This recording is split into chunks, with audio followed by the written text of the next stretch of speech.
Women's Center for Change has conducted a workshop on Be Smart and Be Safe, Bijak Itu Selamat for all Penang primary counseling teachers. Child has been emotionally abused. These teams are meant to be able to provide us. So we would like to see this also happening. I'm really happy that these teachers have come forward. They've come voluntarily and they're willing to take on this program and conduct this program in schools with their children. And we would like to see that these teachers actually have support when they run these programs. After that, we will be doing the action program. So it's the whole thing will take 2 periods in school, so half an hour each period, so an hour. So within an hour, the children are taught to differentiate between good and bad touch. Some of you may already know the program, but basically it will have start song and then followed on with cartoons and then 3 stories like Kisah Benar. And the children get a chance to interact with the facilitator, ask questions, make decisions about what they think is okay and not okay touch. And there's a lot of discussion when we use this program with the kids. And it's just an hour long. The other material which we pass to the teachers, of course, is Hina and Her Secret. We have it in 3 languages at the moment. And this is a story about a girl who's been abused, and she has a friendship with a monkey who is able to encourage her to not keep secrets about bad. It's for children to learn that they don't have to keep secrets about bad touching. And at the end of the book, we have what is called like a tree, like a trust tree. So the children at the end of the story are encouraged to write names of people who trust. So it's not with the parents. So apart from mom and dad, then who else do they have in their life? Trying to children to think beyond the parents, who else would help them? It could be a neighbor, or it could be a grandparent, it could be an uncle. So children have to find other adults who can help them in their lives. So at the end of the story, then we get them to think about this. There are 4 cartoons of bad touch. And the children get to decide, using the wheel, what the action would be, whether they would say no, or whether they would, somebody says something to you, what do you do? They say, buat tak tahu, or just ignore the person. So the kids get to choose what action they can take. So the major hint is if it's a green action which they choose, it's a safe action, and if it's red, then it's not so good. And if they're really not sure, they can turn to the back for the answers. And at the back there is the child line number, and as well as our number here in WCC and PPW. So this is a teaching tool which we also use with very relevant to the children. And we get the children to think about when something goes wrong, when you're getting a bad touch, what is your inner voice telling you?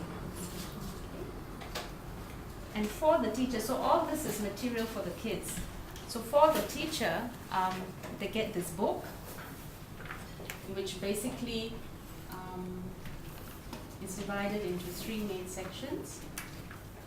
Let me get you to the content page, where the first part would be the problem and procedures on how to report child sexual abuse. Okay, this is for teachers. It can be used educators, by parents, anybody who works with children and is concerned about their well-being. This is a useful book to have. Okay? Part 2 of the book is about prevention, how to tell a child, what to tell a child. Okay?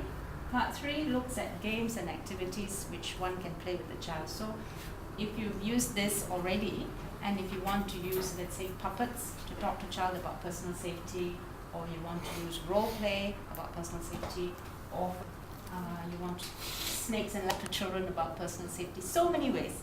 So this is a good book to help educators work with children on the issue of personal safety. And the book deals with the laws concerning this and who are the agencies to contact. So you have useful agencies, whole list of numbers, up to date, all checked to make sure we don't give you wrong numbers, and different NGOs as well. Earlier on we had said that it is a community effort to look after children, and therefore it's good that teachers have this resource By teachers, I also mean school authorities, so like the Guru Besar should have numbers they can call for help. Okay. So when you do one session with the children, let's say the BCD, in a month if you want to come back, you don't have to do the BCD again. You can use Roda Tindakan. And a month later, you may want to do the cartoon booklet. So all this, and then a month after that, the storybook. So all this material really is to help reinforce the message of personal safety with the children. How many of the teachers trained have gone on to use the program? In the last training we did in Para, about 50% have said they've taken on the program to do. In terms of whether or not children have disclosed to them, yes, we have had trainee teachers tell us that the children have disclosed to them and they have taken it to the counseling teacher in their school. When you run a preventive program, of course the main aim is to educate what happens when the perpetrator is the breadwinner, who supports the mother, who supports the family. So people need a lot of support, not just the child but the family the child comes from. So we would like to see the child protection team look into some of these ways of supporting the child and to tell the teacher or to tell someone. And that is one of the wonderful things about preventive programs, that it gives children an opportunity to speak out about the abuse which has taken place and hopefully get the help that they need. You would have the choice of which language you want to be learning. That's plus the folder. Some training. So people, teachers, educators find this material easy to use, and the children enjoy the program, and hopefully it will help them through their lives.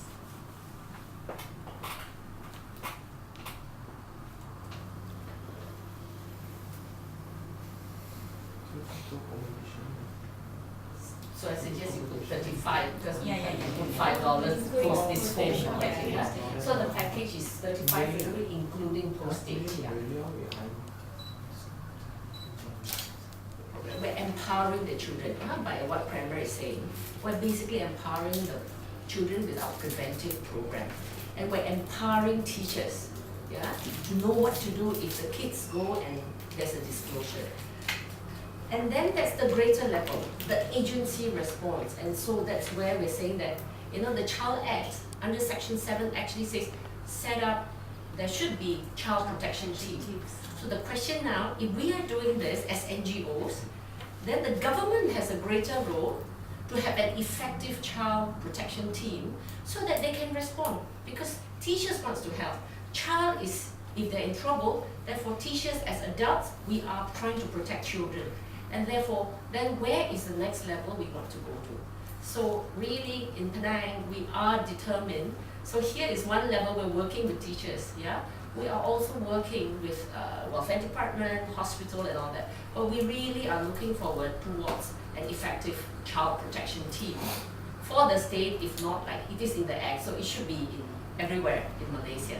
So I think this is where we need to look at the greater role and on everybody, trying to protect and make sure our children are safe, at all levels. And that's very important that we need to be pushing in the state of, the number of issues that we're having now facing children today. Almost every week we're having quite serious problems with CPT.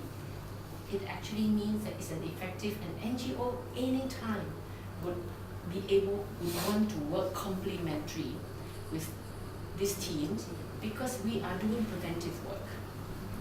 So how do we work towards accessibility? Teachers are able to call a welfare officer, someone to respond to the team. And as far as the welfare officer, there's designated child protector officer in each welfare district. We know there is. But as a CPT, we ourselves are not clear that children are facing, and we are very concerned about what's happening.